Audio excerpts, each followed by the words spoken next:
plus avec accusé de réception. Donc, c'est comme ça, comme d'habitude, quoi. Nos institutions, on ne va pas accuser X ou Y, mais la moindre des choses, c'est quand je t'écris, c'est de me répondre. Donc, par un oui ou par un non. Mais on n'a rien eu un des deux. Donc, on est là, on attend. Se tenir, il y a toujours un moyen de se défaire du système. Parce qu'on nous avait promis la 5e République. Et nous, on rend compte que ce n'est pas le cas. Parce que vous n'avez pas vu quelqu'un avec une machette ou bien avec un objet dangereux. Mais c'est juste vouloir revendiquer ce qui nous revient de droit.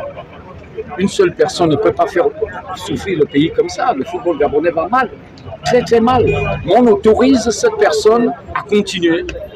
On autorise la personne à continuer, donc il faut le laisser. Il faut le laisser. Donc le ministère de l'Intérieur est même incapable de nous répondre par un oui ou par un non. Mécontentement. Le mécontentement, c'est de ne plus voir Mungengui candidat. C'est pas difficile à comprendre. Et c'est le même ministre des Sports, il n'y a pas longtemps, qui a eu à dire que la fédération qui va organiser les élections n'est pas en règle. Donc comment voulez-vous que quelqu'un qui n'est pas en règle puisse organiser les élections entre nous? Et les clubs qui, soi-disant, vont aller voter aux élections sont sans documents. C'est impossible. Moi, je ne sais pas.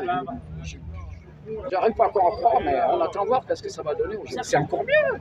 C'est encore mieux. Surtout les candidats, personne n'a pu poser sa candidature normalement. Mais il y a certains presque encore qui s'amusent à dire que bon, ben, il y a des candidatures farfelues.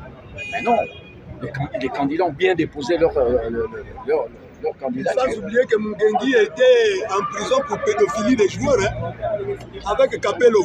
Il a fait près d'une semaine en prison. On arrive aujourd'hui dans une situation, je suis désolé de vous le dire franchement, aujourd'hui, on arrive dans une situation où, dans ce pays, il faut être mauvais, malhonnête pour diriger le pays.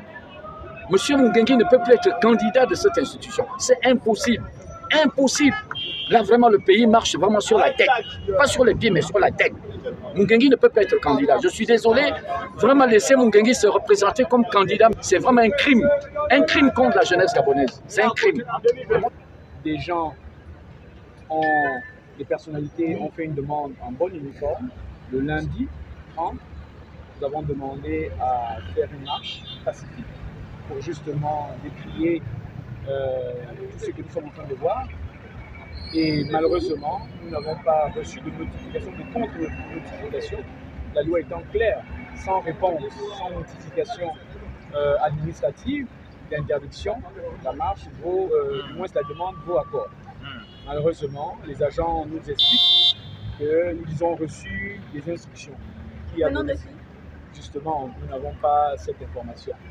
Étant des légalistes, des citoyens qui respectent la République, mais la nouvelle République que nous voulons. Donc nous avons demandé effectivement aux participants de se disperser, de rentrer. Mais qu'à cela ne tienne, nous allons aller au bout de notre logique parce que nous ne pouvons plus continuer dans ce genre de comportement.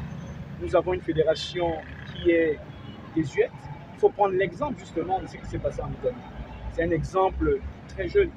Et aujourd'hui, nous allons nous rendre du côté du ministre pour lui demander de prendre ses responsabilités juridiques, parce qu'il en a le droit, de demander justement la fin de cette cacophonie pour que nous puissions libérer enfin notre football. Mettre fin à ces manigances, à ces situations occultes, parce qu'aujourd'hui, nous sommes une génération éveillée, nous sommes une génération consciente qui a décidé de ne plus vivre ce que nos prédécesseurs ont vécu. Donc, par conséquent, nous allons tout faire et par tous les moyens pour démontrer que la situation que nous vivons aujourd'hui n'est pas l'affaire du Dr Axel Ngameri, mais c'est l'affaire de l'ensemble de la population. L'ensemble des Gabonais aujourd'hui disent non à cette manipulation, à ce comité exécutif sortant, dirigé effectivement par M. Pierre Alain Mungengui. D'aller vers un chaos et qu'il a tous les leviers de droit pour faire constater la dérive que notre football est en train de prendre et qu'avait déjà même pris depuis près de 12 ans. Nous avons un fait qui est d'actualité. En Italie, comparaison n'est pas raison, mais au moins c'est un cas d'école où effectivement le ministre a demandé à la fédération italienne de libérer. Et par responsabilité républicaine, le président a libéré. nous voulons justement que le ministre utilise les leviers juridiques. Ce n'est pas de l'ingérence, c'est juste des éléments qui permettent à ce que nous arrêtons de galvauder notre football et de conduire le pays à la dérive. Nous avons eu le coup de la libération le 30 août. Il ne faudrait pas que ce coup de la libération reste aux portes du ministère des Sports et du football gabonais. Il y a tellement de griefs, il y a tellement d'antécédents qu'aujourd'hui, nous avons ce saut patriotique de dire qu'il ne faut plus que l'équipe sortante, portée par Pierre-Alain Moundeli, puisse se représenter, sans pourtant rentrer dans le fond, parce que le fond, il a le dossier du fond, le tribunal a le dossier du fond, pour démontrer qu'il y a eu violation flagrante des textes. Par conséquent, nous invitons justement humblement le ministre à prendre ses responsabilités. Ce ne sera pas de l'ingérence, ce sera justement l'application des textes de loi gabonais, c'est-à-dire la loi 033/2020, mais également l'arrêté 0029, qui demande justement, lorsqu'il y a le renouvellement d'un comité exécutif d'une fédération sportive, il y a une commission qui est mise en place par le ministre en charge des sports.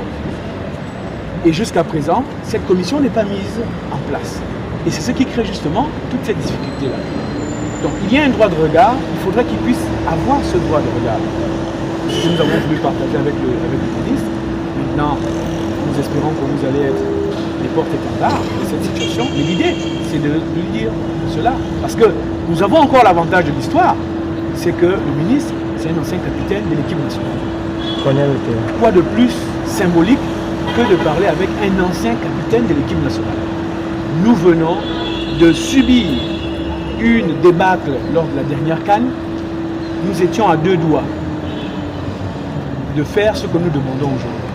Mais nous nous sommes arrêtés en chemin, en mettant justement en berne uniquement l'équipe nationale. Certains joueurs en ont empathie. Aujourd'hui, il faut aller au bout. Il ne faut plus donner la responsabilité au comité exécutif. Nous avons failli. Nous mettons, le contribuable gabonais met énormément d'argent sur le football.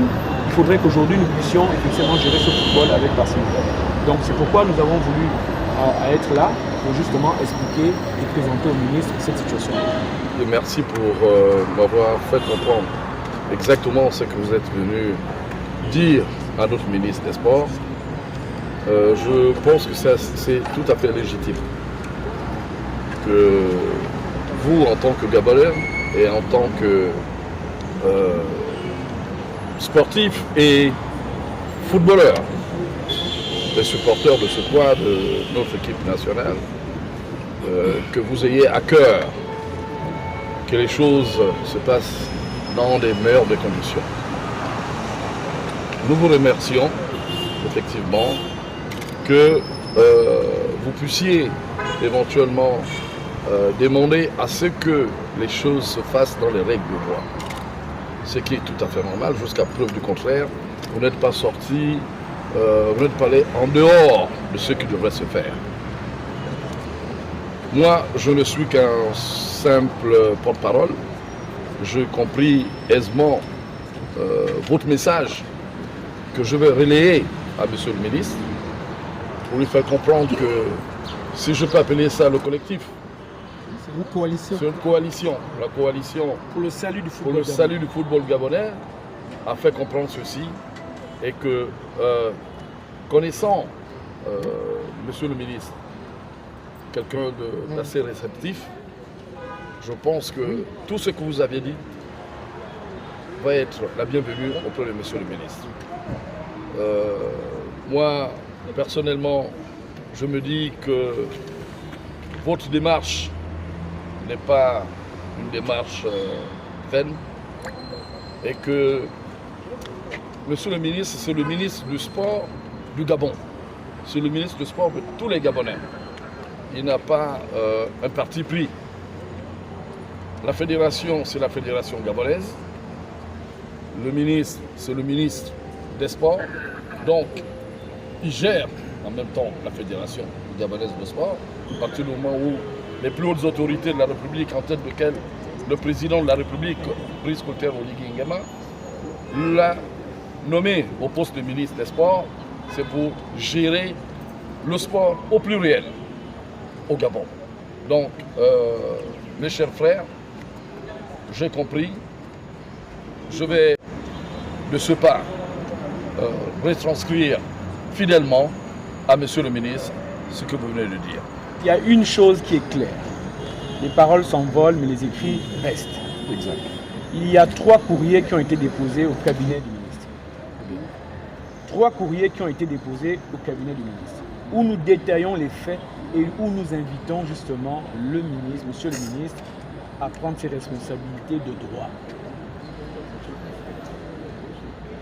Fiez-vous à ces documents-là. Les documents, ça fait plus d'1 semaine qu'ils ont été déposés. Malheureusement, nous n'avons pas de bateau. Il est prévu une élection le 18. Nous avons une façon malheureuse de traiter la question du sport et du football en particulier, sans pour autant mettre un très haut niveau de débat. Et nous aujourd'hui, les acteurs, parce que ce ne sont pas que des supporters ici, ce sont des acteurs qui ont besoin du respect et qui ont besoin du respect des textes. Et que l'on puisse, à un moment donné, comprendre que lorsque les gens essayent de faire les choses dans les règles de l'art, il faudrait qu'on ait un retour là-dessus. Plus d'1 semaine après, vous dites être le porte-parole, mais le 18 est vite arrivé, l'élection est vite arrivée, et puis on est reparti dans les mêmes travers. De quoi avons-nous peur? Nous sommes dans la 5e vague. De quoi avons-nous peur? De dire le droit? Malheureusement, même le tribunal a peur de lire le droit. On se trouve incompétent. Et je vais faire une petite parenthèse. Le tribunal aujourd'hui, tribunal de première instance de Libreville, se dit incompétent et renvoie notre plainte au niveau du tribunal arbitral de Lausanne. Mais laissez-moi vous dire que la loi 033/2020 dit que nous devons avoir un tribunal arbitral du sport national qui doit être mis en place par qui? Par le ministère des Sports. Aujourd'hui, nous nous retrouvons avec une zone de non-droit, c'est-à-dire on nous envoie à Lausanne parce qu'on nous dit que nous sommes incompétents. Entre-temps, nous avons des textes qui nous obligent à mettre en place un tribunal arbitral. Donc nous invitons tout simplement le ministre à appliquer les textes. Nous avons écrit pour lui montrer les leviers sur lesquels il peut s'appuyer pour dire le droit et que nous arrêtons justement de vivre ce que nous vivons aujourd'hui. Nous aurons pu avoir 1000 personnes ici. Mais pourquoi négligeons-nous la question du sport et du football en particulier? Nous ne sommes pas fatigués d'un 24 décembre où c'était compliqué de réveiller avec nos enfants. Nous ne sommes pas fatigués d'un 31 décembre qui a été pénible. Nous ne sommes pas fatigués de perdre contre Loubet, etc. Nous ne sommes pas fatigués. Donc, nous, il faut prendre la hauteur de la chose. Nous sommes face à un tournant. Le football et le sport de façon générale est multidimensionnel. Pourquoi négligeons-nous quelque chose qui peut nous apporter un plus dans notre pays? Ça tombe bien qu'on est en face du secrétaire général et le directeur de cabinet. Parce que c'est vous qui faites l'action du ministre. Ce que vous dites au ministre et c'est ce que le ministre applique. Les correspondances que nous avons déposées et les demandes d'audience formelles, c'est vous qui les traitez pour que le ministre agisse.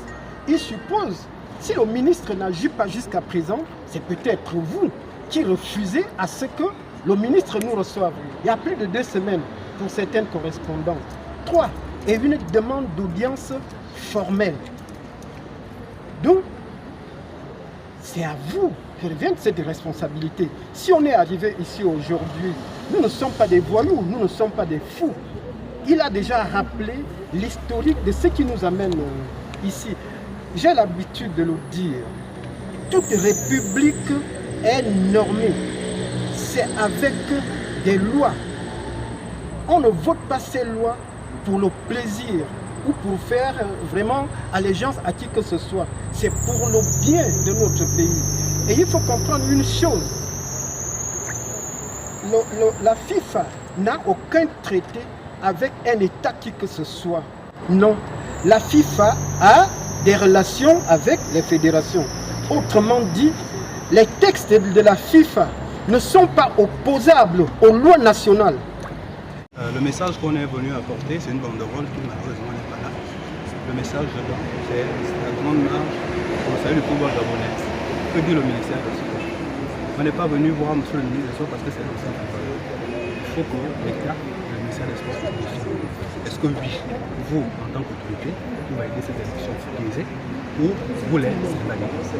C'est simple. C'est la question, à la réponse à laquelle on s'attend. Merci. Guengui ne peut pas être président de la fédération, jamais. Dans le pays où moi je vis, mon Guengui ne peut pas diriger le ballon. Ça c'est clair. Non, l'interview, laissez d'abord. Il doit parler le gros français là-bas. Parce que c'est ça qu'on mange au Gabon, le gros français. Le B2. Guengui ne peut pas être président d'une fédération. De nouveau cette année. Monsieur le juge, s'il vous plaît, vraiment pour l'amour de Dieu, allez-y parler au ministre avec le cœur. Ne lui parlez pas pour parler. Pardon, s'il vous plaît.